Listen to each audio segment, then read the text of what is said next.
It's worth taking a few moments to remember why we do this.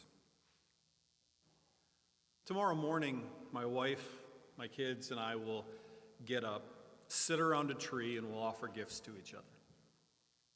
It's such a wonderful time, and our kids are growing up, so we intend to enjoy it every bit that we can.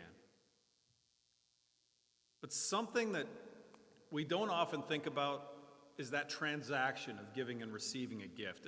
We just assume a certain response. The fact is, though, when I offer one of my children a gift, there's a few ways it could go. They could say, "Dad, I'm not worthy of a gift," and refuse it. They could say, "You know what, I need to do some work around the house to earn that gift before I receive it." They won't do that. They could say, "I don't agree with every parenting decision that you've made, so I can't take anything from you." Or they could get a look at what's inside the wrapping paper and say, "That's not for me, I don't want that gift." Let me tell you, they won't do any of those things. And so the whole experience will be a blessing for everyone involved. But God has offered humanity a gift. Each one of us has chosen to go our own way, marked by selfishness. Some more noticeably than others, maybe, but this is true of all of us. Now, on some level, we all have knowledge of God's way. This is why we all know that kidnapping is evil and offering water to a thirsty person is good. We all agree on that. But by living selfishly, we told God that we didn't accept his way. We didn't want it. We thought we knew better. But God created us, and he knows what we are for. He has the authority to tell us what to do and the obligation to punish when we disregard him, just as a righteous judge in our courts has an obligation to uphold the law and punish wrongdoers. But God, in his justice, is completely loving.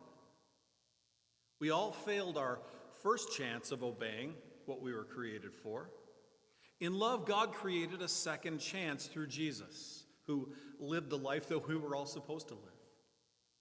And then he took the punishment that we earned through a life of selfishness and rejection of God.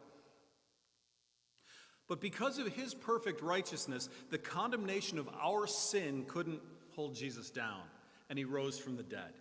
Truly, historically, in reality, Jesus lived righteously, died sacrificially, and rose from the dead. In doing this, Jesus opened a door. He granted a way out of the punishment and mess. And we can walk through that door, coming his way by taking him at his word, obeying him as our heavenly Lord, and finding restoration and freedom through him as our blessed Savior. We can't earn it. We all failed at the earliest stages of trying that route. But it's a gift that God offers, a gift where Jesus gives us his righteousness that he earned while taking the punishment that we earned upon himself, setting us free. How are you reacting to that gift today? Are you declaring yourself unworthy? God wouldn't want me. I'm too messed up. Well, God says he does want you in 1 Timothy chapter 2, where he says that he wants all people to be saved and to come to a knowledge of the truth. So, yeah, you are unworthy. We all are. That's why we need the gift. I invite you to believe God and turn and follow Jesus as Savior and Lord. Do you think you need to do some work before receiving the gift? Clean yourself up, maybe. Do enough good works to be a little more acceptable. Without Jesus, the biblical prophet Isaiah tells us that our good deeds are like filthy rags, like useless garbage. Only through Jesus can we live in a way that truly pleases God. Our striving without Jesus will never get us closer to salvation.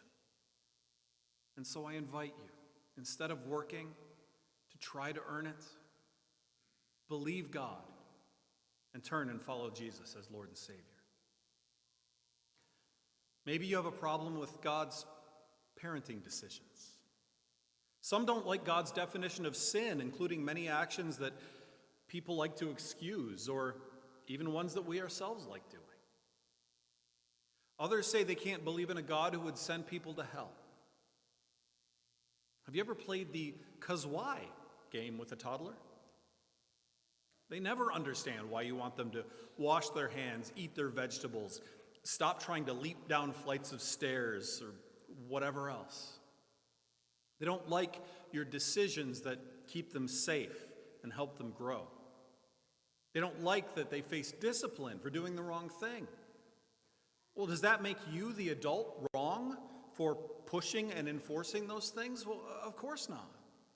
Because you know what is best, and they have very limited knowledge as a toddler. Can we admit that God knows more than we do? That we don't have to like everything that he says or calls us to, but we still have to admit that he must be right, even if we don't get it? He will always know more than you, but always will offer you the best if you just believe him enough to receive it. So I invite you to believe God and turn and follow Jesus as Lord and Savior. Or do you look at what God offers? A life of following Jesus into life in freedom, but one where Jesus is Lord, not you, and you say, I don't want that, that's not for me. You can say that. You can turn your back on God. You can refuse him, but the cost is tremendous. Jesus always leads you in the best way.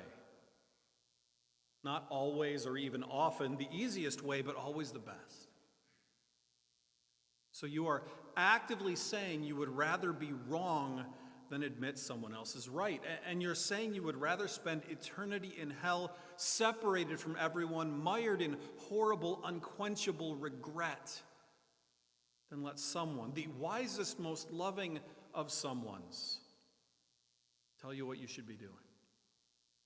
It's a mistake. Don't make that mistake, that earth-shattering, eternity-destroying mistake. So I invite you, believe God and turn and follow Jesus as Lord and Savior. Please talk to me after our service tonight, or go to fbcshep.org and reach out through the website so we can talk. But don't leave your questions unanswered and your eternity bleak.